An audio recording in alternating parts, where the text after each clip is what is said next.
പിതാവിൻ്റെയും പുത്രൻ്റെയും പരിശുദ്ധാത്മാവിൻ്റെയും നാമത്തിൽ ആമേൻ. കർത്താവേ, നിന്റെ ഉന്നതമായ നാമത്തിന് സ്തോത്രം ചെയ്യുന്നു. കർത്താവേ, നിന്റെ വിശുദ്ധ പൗരോഹിത്യത്തെ മഹത്വപ്പെടുത്തണമേ. കർത്താവെ, സഭയിലുള്ള സാന്നിധ്യം പ്രകടമാക്കണം. 40 വർഷം അർപ്പിച്ച കൃപയുടെ യുഗതിയായി കൃപാസ്ഥാനത്താരെ ജീവനോടെ പ്രത്യക്ഷപ്പെട്ട പരിശുദ്ധ അമ്മയുടെ മാധ്യസ്ഥത്തിൽ ഞാൻ അങ്ങയുടെ മക്കൾക്ക് വേണ്ടി പ്രാർത്ഥിക്കുന്നു. അമ്മേ, ഈ പ്രഭാതത്തിൽ എത്രയോ പേരാണ് അമ്മേ ഈ ഒരു പ്രാർത്ഥനയ്ക്ക് വേണ്ടി കൊതിച്ച് കാത്തിരിക്കണത്.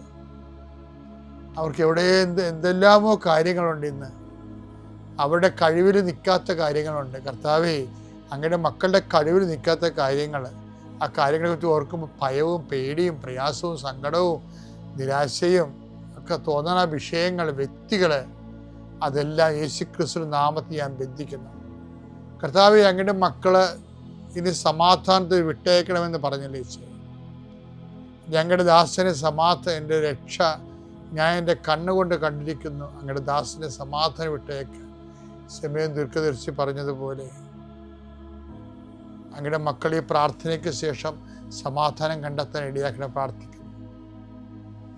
നിങ്ങളുടെ ജീവിത ചിന്തകള്, നിങ്ങളിന്ന് പോകാനിരിക്കുന്ന ഇടങ്ങള്, സംസാരിക്കുന്ന വ്യക്തികള്, ഒപ്പിടുന്ന പേപ്പറുകള്, എഴുതുന്ന രേഖകള്, എൻ്റെ മക്കള് ജീവിത ഉപായത്തിന് വേണ്ടിയും മേൽഗതിക്ക് വേണ്ടിയും ജോലിക്ക് വേണ്ടിയും ജോലിയുടെ അനുബന്ധ കാര്യങ്ങൾക്ക് വേണ്ടിയും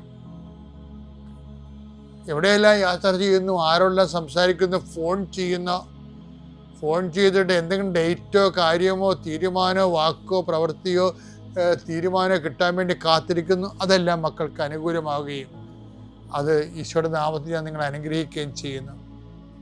എൻ്റെ കർത്താവ്, മനുഷ്യൻ്റെ ഭീഷണി കാരണം മനസ്സിന് സമാധാനം നഷ്ടപ്പെട്ടവർ,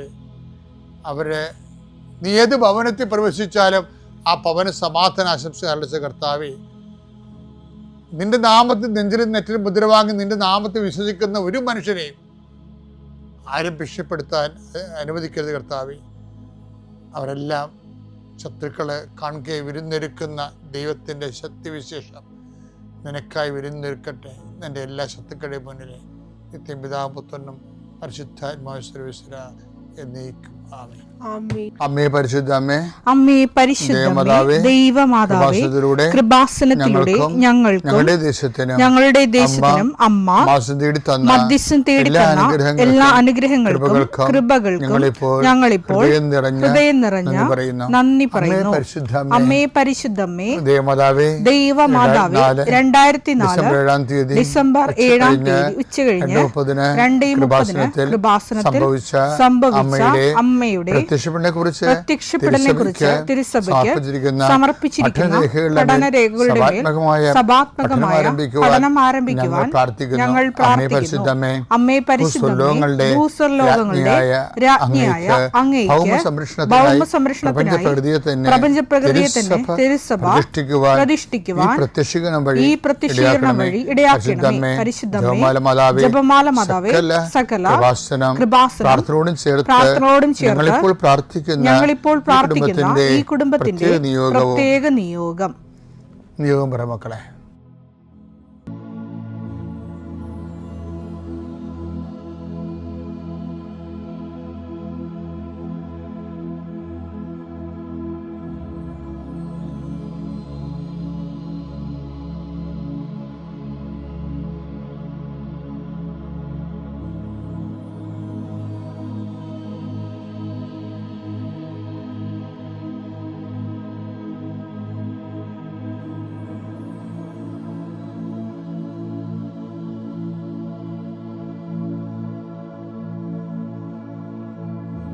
അമ്മയുടെ പ്രത്യക്ഷീകരണത്തിന്റെ ഈ അനുഗ്രഹവേളയിൽ ഞങ്ങൾക്ക് സാധിച്ചു തരുവാൻ കനിയണമേ.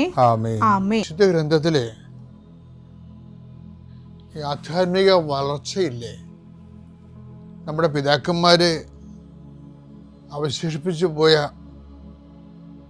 ഓരോ സ്കൂളുണ്ടല്ലോ.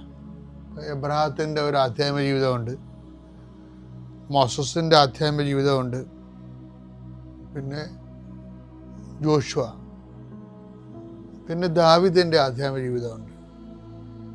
പിന്നെ പ്രവാചകന്മാരുടെയൊക്കെ ആധ്യാത്മിക ജീവിതമുണ്ട്. പുതിയ നിയമത്തിൽ വരുമ്പോൾ അവരെക്കാൾ കിടപിടിക്കുന്ന ആധ്യാത്മിക ജീവിതമുള്ള ആളാണ് ഈ പത്രോസ് എന്ന് പറഞ്ഞ ആൾ. ക്രിസ്തുവിൻ്റെ ആധ്യാത്മിക ജീവിതത്തെക്കുറിച്ച് നമ്മൾ അധികം ഡിസ്കസ് ചെയ്യേണ്ട കാര്യമില്ല. കാര്യം ക്രിസ്തു ബേസിക്കായിട്ട് ദൈവവും മനുഷ്യനുമാണ്.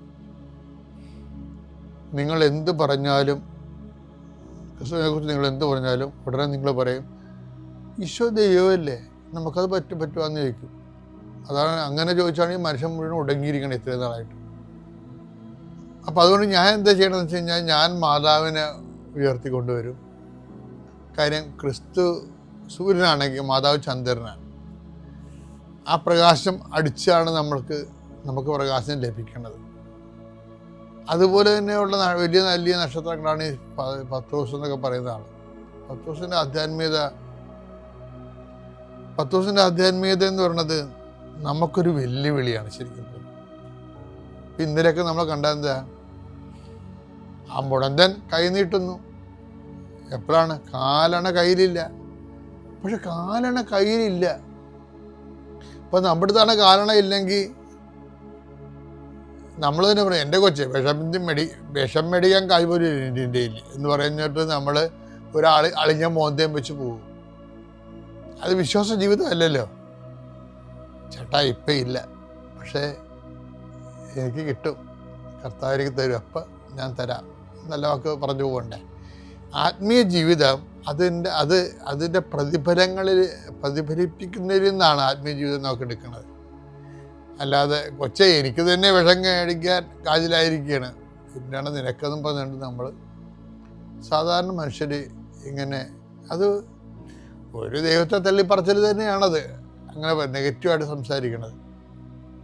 പത്രോസ് പക്ഷേ അങ്ങനെ നെഗറ്റീവായിട്ടല്ല ജീവിതത്തെ കാണുന്നത്. അങ്ങനെ പറയും പൊന്നും വെള്ളിയൊന്നും എൻ്റെ ഇല്ല, അതുകൊണ്ട് കാര്യമൊന്നുമില്ല, പക്ഷെ എനിക്കുള്ള ഞാൻ നിനക്ക് തരും, നസ്രായന യേശുവിൻ്റെ നാമം എന്ന് പറയും.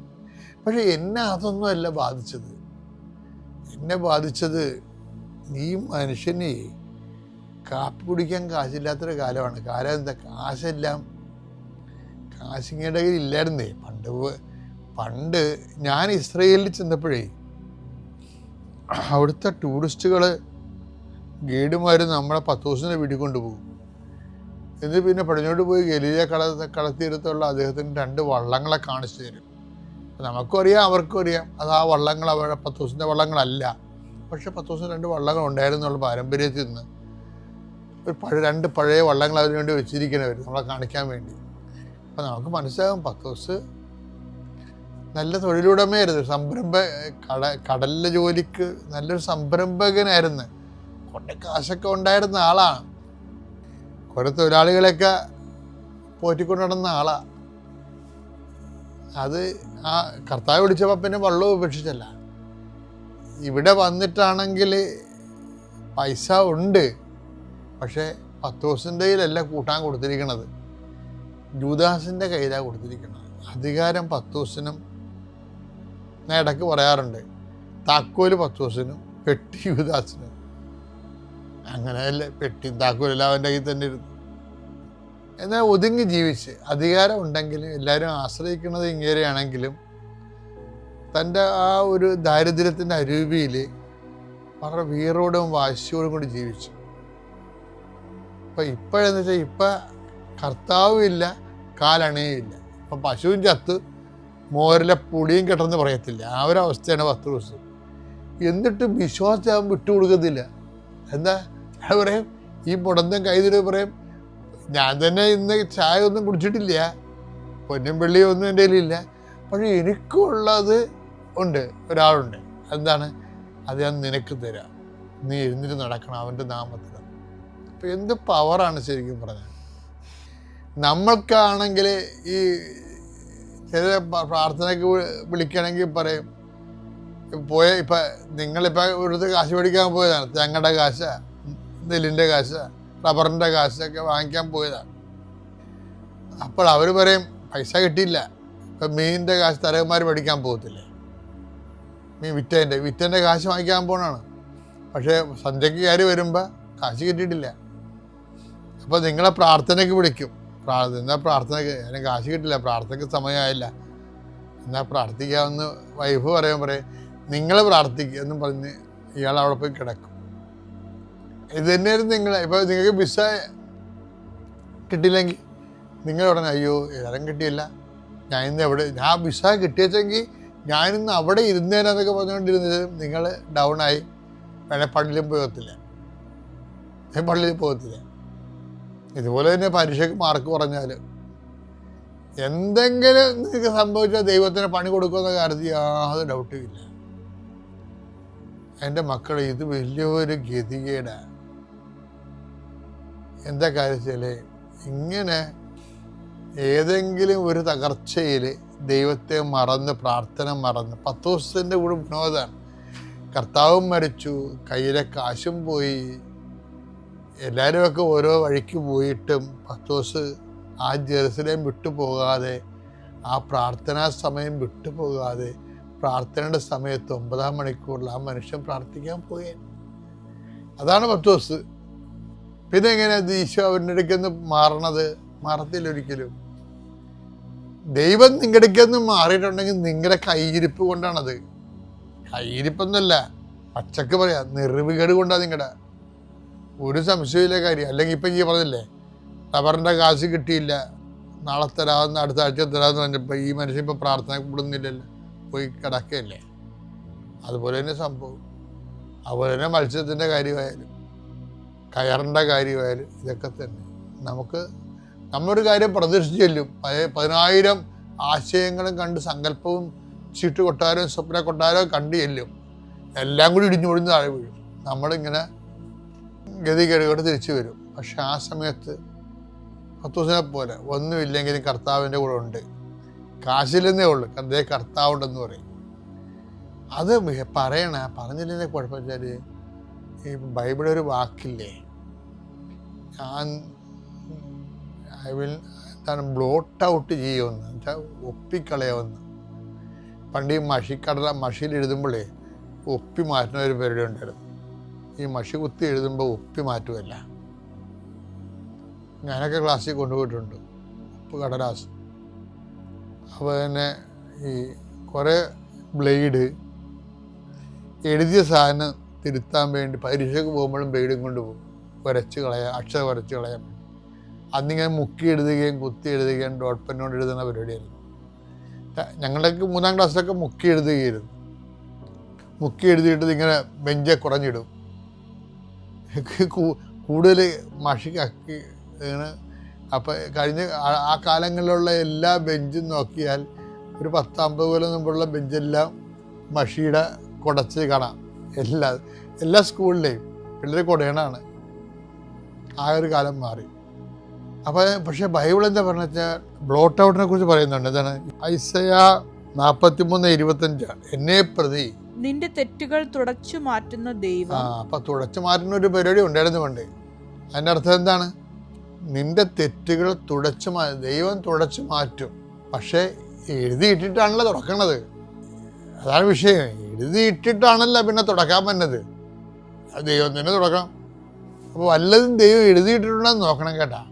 തക്ക സമയത്തെ ദൈവത്തിന് ഇങ്ങനെ ഭൗതികമായ സാഹചര്യങ്ങളൊക്കെ കിട്ടാതെയും പരീക്ഷയ്ക്ക് തോറ്റും അല്ലെങ്കിൽ വേറെ എന്തെങ്കിലും പനിയും തലവേദനയൊക്കെ വന്നപ്പോഴേ പ്രാർത്ഥന ഇല്ലാതെ ദേവാലയത്തിൽ പോകാതെ ദൈവത്തെ മറന്ന് ജീവിച്ചിടാൻ നോക്കണം. അതെല്ലാം കാര്യം ദൈവം എഴുതിയാലുള്ള കുഴപ്പമെന്ന് വെച്ച് കഴിഞ്ഞാൽ നമുക്ക് നേരെ തുടക്കാൻ പറ്റത്തില്ല, ദൈവത്തിന് തുടക്കാൻ പറ്റത്തുള്ളൂ. അപ്പം ദൈവത്തിനെ കൊണ്ട് തുടപ്പിക്കേണ്ടതിന് അതിന് ദൈവമായിട്ട് അത്ര അടുപ്പം വേണം, അടുപ്പം തിരിച്ചു വരണം, അല്ല വേറെ മാർഗ്ഗമില്ല. ഏശയ്യാ 43:25 എന്നെ പ്രതി നിന്റെ തെറ്റുകൾ തുടച്ചു മാറ്റുന്ന ദൈവം ഞാൻ തന്നെ. അപ്പൊ ദൈവമാണ് തുടച്ചു മാറ്റേണ്ടത്. അപ്പൊ വല്ലതും എഴുതി പിടിപ്പിച്ചിട്ടുണ്ടെന്ന് നോക്കണം. മനസ്സിലായില്ലേ?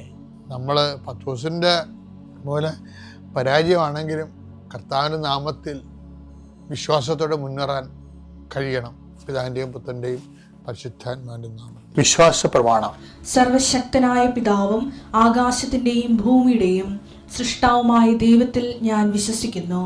അവിടുത്തെ ഏകപുത്രനും ഞങ്ങളുടെ കർത്താവുമായ ഈശോ മിശിഹായിലും ഞാൻ വിശ്വസിക്കുന്നു. ഈ പുത്രൻ പരിശുദ്ധാത്മാവിനാൽ ഗർഭസ്ഥനായി കന്യകാ മറിയത്തിൽ നിന്ന് പിറന്ന് പൊന്തിയോസ് പീലാത്തോസിന്റെ കാലത്ത് പീഡകൾ സഹിച്ച് കുരിശിൽ തറയ്ക്കപ്പെട്ട് മരിച്ച് അടക്കപ്പെട്ട് പാതാളങ്ങളിൽ ഇറങ്ങി മരിച്ചവരുടെ ഇടയിൽ നിന്ന് മൂന്നാം നാൾ ഉയർത്ത് സ്വർഗത്തിലേക്ക് എഴുന്നള്ളി സർവശക്തിയുള്ള പിതാവായ ദൈവത്തിന്റെ വലതുഭാഗത്തിരിക്കുന്നു. അവിടെ നിന്ന് ജീവിക്കുന്നവരെയും മരിച്ചവരെയും വിധിക്കുവാൻ വരുമെന്നും ഞാൻ വിശ്വസിക്കുന്നു. പരിശുദ്ധാത്മാവിലും ഞാൻ വിശ്വസിക്കുന്നു. വിശുദ്ധ കത്തോലിക്കാ സഭയിലും പുണ്യവാന്മാരുടെ ഐക്യത്തിലും പാപങ്ങളുടെ മോചനത്തിലും ശരീരത്തിന്റെ ഉയർപ്പിലും നിത്യമായ ജീവിതത്തിലും ഞാൻ വിശ്വസിക്കുന്നു. ആമേൻ. സുഖസ്ഥനായ ഞങ്ങളുടെ പിതാവേ, അങ്ങയുടെ നാമം പൂജിതമാകണമേ. അങ്ങയുടെ രാജ്യം വരണമേ. അങ്ങയുടെ തിരുമനസ് സ്വർഗത്തിലെ പോലെ ഭൂമിയിലുമാകണമേ. അന്നു വേണ്ടുന്ന ആഹാരം ഇന്ന് ഞങ്ങൾക്ക് തരണമേ. ഞങ്ങളോട് തെറ്റ് ചെയ്യുന്നവരോട് ഞങ്ങൾ ക്ഷമിക്കുന്നത് പോലെ ഞങ്ങളുടെ തെറ്റുകൾ ഞങ്ങളോടും ക്ഷമിക്കണമേ. ഞങ്ങളെ പ്രലോഭനത്തിൽ ഉൾപ്പെടുത്തരുതേ, തിന്മയിൽ ഞങ്ങൾ രക്ഷിക്കണമേ. ആമേൻ. നന്മ നിറഞ്ഞ മറിയമേ, സ്വസ്തി. കർത്താവ് അങ്ങയുടെ കൂടെ സ്ത്രീകളിൽ അങ്ങ് അനുഗ്രഹിക്കപ്പെട്ടവളാകുന്നു. അങ്ങയുടെ ഉദരത്തിൻ ഫലമായി ഈശോ അനുഗ്രഹിക്കപ്പെട്ടവനാകുന്നു. പരിശുദ്ധ മറിയമേ, തമ്പുരാന്റെ അമ്മേ, പാപികളായ ഞങ്ങൾക്ക് വേണ്ടി ഇപ്പോഴും ഞങ്ങളുടെ മരണസമയത്തും തമ്പുരാനോട് അപേക്ഷിക്കണമേ. ആമേൻ. ഞങ്ങൾ അത് നേടിയെടുത്തു കഴിഞ്ഞാൽ അത് മാത്രം മതി. ലോകത്തിലെ ഏറ്റവും അനുഗ്രഹിക്കപ്പെട്ടവൻ ഞാനാണെന്ന് നമുക്ക് തോന്നിക്കുക. പക്ഷെ അതൊന്നുമില്ല. നമ്മളെ തന്നെ നമുക്ക് പല സഹനങ്ങളും ദൈവം തരുന്നത് എന്തിനാണ് തരുന്നത്? സഹനം തരുന്നത് ദൈവത്തെ ആശ്രയിച്ച് നിൽക്കാൻ വേണ്ടിയിട്ട് മാത്രമാണ്. ഇന്നത്തെ വചനവായനയിൽ അച്ഛൻ പറഞ്ഞ പോലെ തന്നെ ചെറിയ കുഞ്ഞുങ്ങളാണ് ദൈവത്തിൻ്റെ മുമ്പിൽ കുഞ്ഞുങ്ങളാകുമ്പോഴാണ് നമ്മൾ ദൈവത്തിൻ്റെ കണ്ണിൽ വലിയവരായി തീരുന്നത്. അപ്പോൾ നമുക്ക് തോന്നുന്നു എന്തിനാ ഈ സഹനം? നീ ആശ്രയിച്ച് നിൽക്കുക. അപ്പോൾ സഹനം തന്ന് നീ ആശ്രയിച്ച് നിൽക്കേണ്ട കാര്യമില്ല. നീ ആദ്യം തൊട്ടേ ആശ്രയിച്ച് നിന്ന് കഴിഞ്ഞാൽ സഹനം ഉണ്ടാകില്ല. Price the Lord. നമ്മൾ ഈ ലോകത്തിൽ ആശ്രയിച്ച് നിൽക്കുമ്പോഴാണ് ദൈവത്തിലിരുന്ന് പിടിവിട്ട് ലോകത്തിലേക്ക് പിടി കൊടുക്കുമ്പോഴാണ് നിനക്ക് സഹനം കിട്ടുക. പിടിവിട്, എൻ്റെ അടുത്ത് വാ. അത് സഹനം കിട്ടുന്നത് ഏതിലൊക്കെയാണ് നീ പിടിവെച്ചിരിക്കുന്നോ, ആശ്രയം വെച്ചിരിക്കുന്നോ, അതിലായിരിക്കും നമുക്ക് പ്രശ്നം ഉണ്ടാകുക. ഹല്ലേലൂയ. അത് സ്നേഹത്തിൻ്റെ ഒരു ഭാഗമാണ്. അത് ദൈവത്തോട് നിന്നോടുള്ള കരുതലാണ്. എൻ്റെ മക്കൾ എൻ്റെ അടുത്ത് തന്നെ നിൽക്കണം. ഈ ലോകത്തിൻ്റെ പിടിയിൽ പോയി പോകരുത്. സാത്താൻ്റെ പിടിയിലായി പോവും, അടിമത്വത്തിലായി പോവും. എന്നെ ആശ്രയിച്ച് നിന്നാൽ മാത്രം മതി. എനിക്കറിയാം അവരെവിടെ എത്തിക്കണം, എന്താക്കി തീർക്കണമെന്ന്. നിനക്ക് ദൈവത്തിൽ ആശ്രയിച്ചിരിക്കണമെന്നുണ്ടെങ്കിൽ ആദ്യം നീ ചെയ്യേണ്ടത് നിൻ്റെ ചിന്തകളും ദുഃഖങ്ങളും നിൻ്റെ ഭാരങ്ങൾ എല്ലാം വിട്ടുകളയണം. Price the Lord. അതെല്ലാം ഒറ്റ സെക്കൻഡോട് വിട്ടിട്ട് അതിൻ്റെ കുറച്ച് ചിന്ത വരുമ്പോൾ ദൈവത്തിന് ഞാൻ വിട്ടിരിക്കുകയല്ലേ, എൻ്റെ ദൈവത്തിന് അറിയില്ലേ എനിക്കെന്താവശ്യമെന്ന്? എൻ്റെ ദൈവത്തിനറിയാം ഇതൊക്കെ എങ്ങനെ തീരും. കോടിക്കണക്കിന് കടമുണ്ട്, എനിക്ക് ബാധ്യതയുണ്ട്, രോഗമുണ്ട്. ഇതെല്ലാം എങ്ങനെ തീരുമെന്ന ഒരു ചോദ്യത്തിന് അതിനെ ആശ്രയിച്ച് നിൽക്കുക. അത് എന്നെക്കൊണ്ട് സാധിക്കില്ല, തീരില്ല. മനുഷ്യനെ കൊണ്ട് സാധിക്കാത്ത എല്ലാ ദൈവത്തിനെ കൊണ്ട് സാധിക്കും. Price the Lord. അത് എൻ്റെ ദൈവത്തിന് സാധിക്കും. അതിന് ഞാൻ ചെയ്യേണ്ടത് ദൈവത്തെ മാത്രം ആശ്രയിച്ച് നിന്നാൽ മതി. ദൈവത്തിൻ്റെ മുഖത്ത് നോക്കുക. അതെപ്പോഴും ആമേൻ പറയുക. എന്ത് സംഭവിച്ചാലും നമ്മുടെ ജീവിതത്തിൽ നമുക്ക് പ്രതികൂല സാഹചര്യങ്ങൾ തോന്നിയാലും അപ്പോൾ എല്ലാം നിൻ്റെ ഇഷ്ടം നിറവേറട്ടെ എന്ന് മാത്രം പറഞ്ഞ് നീ സന്തോഷിക്കുക. അങ്ങനെ ജീവിച്ചു നോക്ക് നിങ്ങൾ. Price the Lord. ഇത് വേറെ എവിടെയോ കേട്ടിട്ടില്ല ഞാൻ പറയണത്. അങ്ങനെ ഞാൻ പല അടവും നോക്കി, എൻ്റെ സ്വന്തം ബലത്തിൽ വിചാരിച്ച് പല കാര്യങ്ങളും നോക്കി. എത്രയോ രാഷ്ട്രീയക്കാരെ എനിക്ക് പരിചയമുണ്ട്, എത്രയോ പേരെ പരിചയമുണ്ട്. അതെല്ലാം അവരെല്ലാം ആശ്രയിച്ച് നിന്നിട്ട് ഒന്നും സാധിച്ചില്ല. Price the Lord. അവസാനം എൻ്റെ ദൈവത്തിൽ മാത്രം ആശ്രയിച്ച് നിന്നപ്പോഴാണ് ദൈവം വഴി നടത്തിയത്, എനിക്ക് സമാധാനം കിട്ടിയത്. ഹല്ലേലൂയ. ഇല്ലെങ്കിൽ നമ്മൾ അന്വേഷണം തീരില്ല. ഈ വെള്ളം കുടിച്ചാൽ നിനക്ക് പിന്നെയും ദാഹിക്കും, ഈ ലോകത്തിൻ്റെ വെള്ളം കുടിച്ചാൽ നിനക്ക് പിന്നെയും ദാഹിക്കും. ഇന്ന് ഒരു തീരുമാനം എടുക്കണം, ഉടമ്പടി എടുത്തു കഴിഞ്ഞാൽ ഞാൻ ഒന്നിനെക്കുറിച്ചും ചിന്തിക്കില്ല. എന്തൊക്കെ പ്രതികൂലമായിട്ട് സാഹചര്യം എൻ്റെ കൺമുമ്പിൽ തോന്നട്ടെ, ഞാൻ അതിനെക്കുറിച്ച് ചിന്തിക്കില്ല. Price the Lord. ഉടമ്പടിയിൽ ദൈവം നമുക്ക് തരുന്നത് വാഗ്ദാനങ്ങളാണ്. വാഗ്ദാനം നിറവേറ്റും, വാഗ്ദാനം നിറവേറ്റിത്തരും. ഈ ലോകത്ത് ഈ ബൈബിളിൽ ദൈവത്തിൻ്റെ വചനത്തിൽ 8550 വാഗ്ദാനങ്ങളുണ്ട്. Price the Lord. ഈ വാഗ്ദാനം എല്ലാം തന്നെ ദൈവത്തിനറിയാം. ഈ ലോകത്തിന് ജനിച്ച് ഈ ലോകം വിട്ട് പോകുന്നത് വരെ നിനക്ക് എന്തൊക്കെ ആവശ്യമുണ്ടോ, എന്തൊക്കെ ആവശ്യം, അതെല്ലാം ഈ വാഗ്ദാനത്തിൻ്റെ അകത്ത് അടങ്ങിയിട്ടുണ്ട്. Price the Lord. എന്നുവെച്ചാൽ നീ ചോദിക്കുന്നതിന് മുമ്പേ ദൈവത്തിന് അറിയാവുന്ന മത്തായി 6:8 പറയുന്നത് ഇത് തന്നെയാണ്. നിനക്കെന്ത് ആവശ്യമുണ്ടെന്ന് നീ ചോദിക്കുന്നതിന് മുമ്പേ ദൈവത്തിന് അറിയാം. അപ്പം ചോദിക്കേണ്ട കാര്യമില്ല. അതുകൊണ്ടാണ് ഈശോ നമ്മളെ പ്രാർത്ഥിക്കാൻ പഠിപ്പിച്ചത്. ലൂക്ക 22:42 ദൈവമേ, എൻ്റെ ഇഷ്ടമില്ല, നിൻ്റെ ഇഷ്ടം നിറവേറട്ടെ. കാര്യം എന്താണെന്ന് വെച്ചാൽ എന്നെക്കാളും നിനക്കേ അറിയാവൂ എനിക്ക് എന്ത് ആവശ്യമുണ്ടെന്ന്. അത് ഈ വാഗ്ദാനത്തിൽ വെച്ചിട്ടുണ്ട്. പിന്നെ വാഗ്ദാനങ്ങൾ നമുക്കെല്ലാം അറിയാം. നമ്മൾ ബൈബിൾ വായിച്ചിട്ടുണ്ട്. വായിച്ചവരിക്കൊക്കെ കുറേ വാഗ്ദാനങ്ങളുണ്ട്. നമ്മൾ വിചാരിക്കും ഇതൊക്കെ ബുക്കിൽ എഴുതി വെച്ചിരിക്കുന്നതല്ലേ, എനിക്കിത് പ്രയോജനപ്പെടുക. നിങ്ങൾക്ക് പ്രയോജനപ്പെടാൻ, നിങ്ങൾക്കും എനിക്കും പ്രയോജനപ്പെടാൻ വേണ്ടിയിട്ട് തന്നെയാണ് ജീവിക്കുന്ന വചനം ദൈവം തന്നിരിക്കുന്നത്. Price the Lord. ഈ വചനം തന്നിരിക്കണം നിങ്ങൾക്കും എനിക്കും പ്രയോജനപ്പെടാനാണ്. പിന്നെ പ്രയോജനപ്പെടാത്ത എന്താ? ഹെബ്രിയ 4:2 പറയുന്നത് വചനം അവർക്ക് പ്രയോജനപ്പെട്ടില്ല. കാര്യം അവരതിൽ വിശ്വസിച്ചില്ല.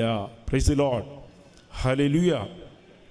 അപ്പോൾ വിശ്വാസത്തിൻ്റെ ഒരു ചെറിയ കാര്യം നമ്മൾ മനസ്സിലാക്കണം. ഈ വാഗ്ദാനങ്ങൾ, അതിനാണ് നമ്മൾ ബൈബിൾ വായിക്കേണ്ടത്. നിങ്ങൾ വാഗ്ദാനങ്ങളെല്ലാം പഠിക്കണം.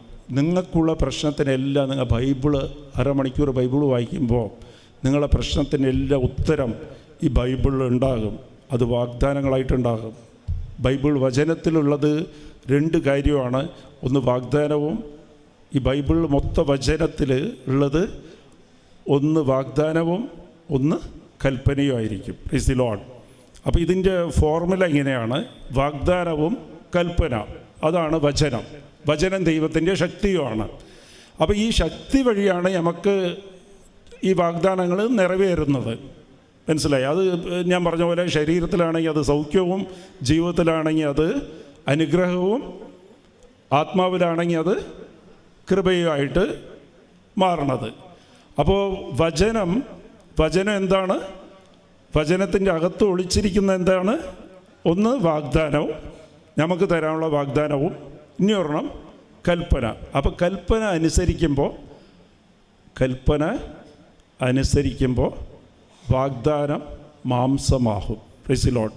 നമുക്ക് അനുഭവമായിട്ട് മാറും, നമുക്ക് ലഭിക്കും. Price the Lord. ഇത്രയേ ഉള്ളൂ ഫോർമുല.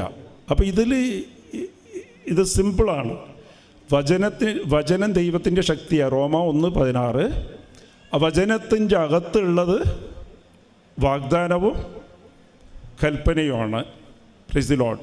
അപ്പോൾ ഈ കൽപ്പന അനുസരിക്കുമ്പോൾ ഇതിലിരിക്കണ വാഗ്ദാനങ്ങളെല്ലാം നമുക്ക് മാംസമായിട്ട് നമുക്ക് കിട്ടും.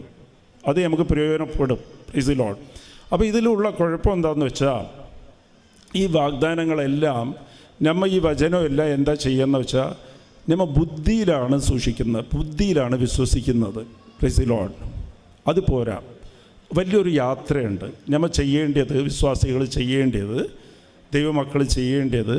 നമുക്കെല്ലാം ഉള്ള കുഴപ്പം എന്താണെന്ന് വെച്ചാൽ നമ്മൾ ബുദ്ധിയിൽ വിശ്വസിക്കും.